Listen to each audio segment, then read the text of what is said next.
D'accord? Donc là, on prend V ou V', c'est la même chose. Par contre, là, j'ai un profilé en U. Et là, ça, c'est l'axe de centre de gravité, pardon. Donc ça, c'est V' et ça, c'est V. Donc nous avons deux valeurs différentes. Et dans la formule, je prends la plus grande. D'accord? Bien. Dans la formule, nous allons la simplifier un petit peu.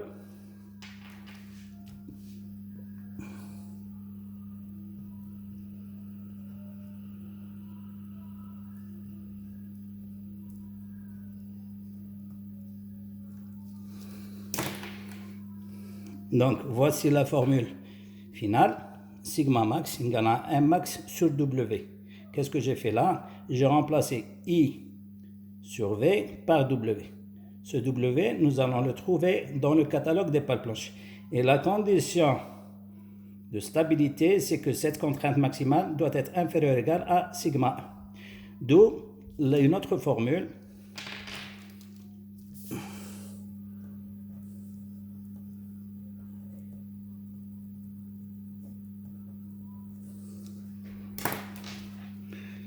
Donc là, voici la formule que j'ai écrite.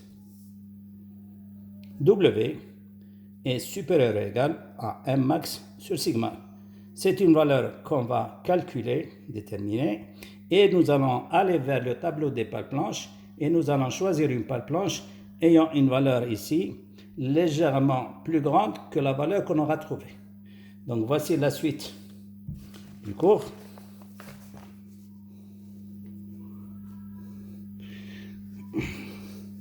Alors je reprends à ce niveau-là.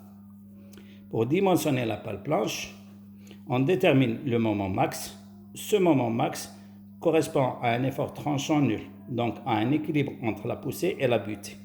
On doit alors vérifier que la contrainte de l'acier est inférieure à la contrainte admissible. D'où sigma max égale M max sur W inférieur ou égal à sigma E. Et le E est plutôt le W qui est égal à I sur V. On l'appelle le module de résistance de la pale planche. Le module de résistance de la pale planche. Donc là, on va écrire la relation finale. W supérieur ou égal à M max sur sigma.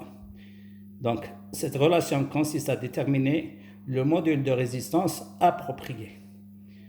On choisit une pale planche ayant un module immédiatement supérieur au module W calculé.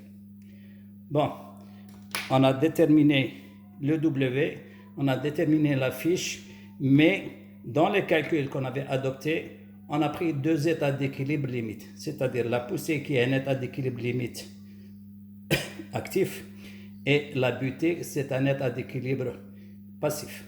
Mais là, c'est très dangereux. Pourquoi? Parce qu'on a dimensionné la pale planche lorsque le sol il est dans un état d'équilibre limite, donc près de la rupture. Donc, qu'est-ce qu'on va faire? On va prendre un coefficient de sécurité, d'où la notion de sécurité. Donc, vous voyez ce qui est écrit ici, je le lis. Notion de sécurité. Dans la pratique, il est indispensable d'introduire un coefficient de sécurité. La méthode pratique consiste à introduire un coefficient de sécurité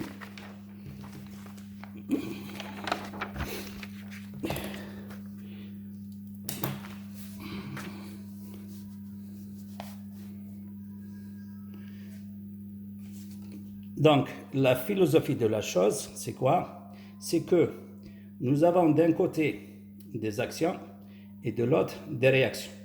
Donc, pour prendre une sécurité, vous avez le choix. En général, ça c'est une réflexion générale. Ou bien, on augmente les poussées, chose que vous faites en RD1 par exemple, ou bien en béton. Vous allez prendre toutes les charges avec des coefficients supérieurs à 1.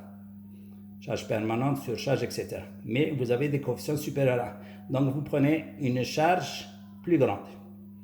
Et vous diminuez la réaction. Au niveau du béton, c'est quoi la réaction? La réaction, ou bien, la réaction, c'est la contrainte de l'élément.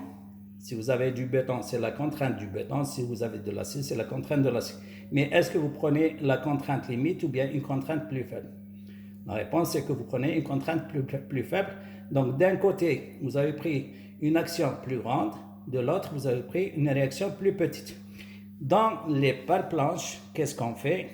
Nous avons l'action, c'est la poussée, la réaction, c'est la butée. Donc, on va diminuer la butée en prenant un coefficient de sécurité de 2. C'est-à-dire qu'on va diviser les résultats de la butée par 2. Donc, voici l'expression finale. Donc, en général, égale à 2. En divisant les coefficients de butée par ce coefficient, sans modifier les coefficients de poussée. D'où la formule qu'on avait établie au départ, sigma P égale Kp gamma, gamma Z, plus Kpq par Q, plus Kpc par C. Et là, on doit diviser par 2. Donc, diviser par F égale 2, F égale 2, F égale 2. D'accord? Donc, on a fait l'étude maintenant.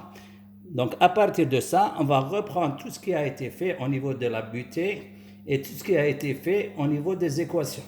Donc, pour ne pas tomber dans l'erreur, maintenant vous avez compris que lorsque je commence à étudier la poussée et la butée, je vais étudier la poussée classiquement, mais je vais étudier la butée en introduisant un coefficient de sécurité égal à 2. Bien, alors pour la prochaine fois, nous allons voir les rideaux avec ancrage. Je vous remercie et à la prochaine, Inch'Allah. Merci pour votre attention.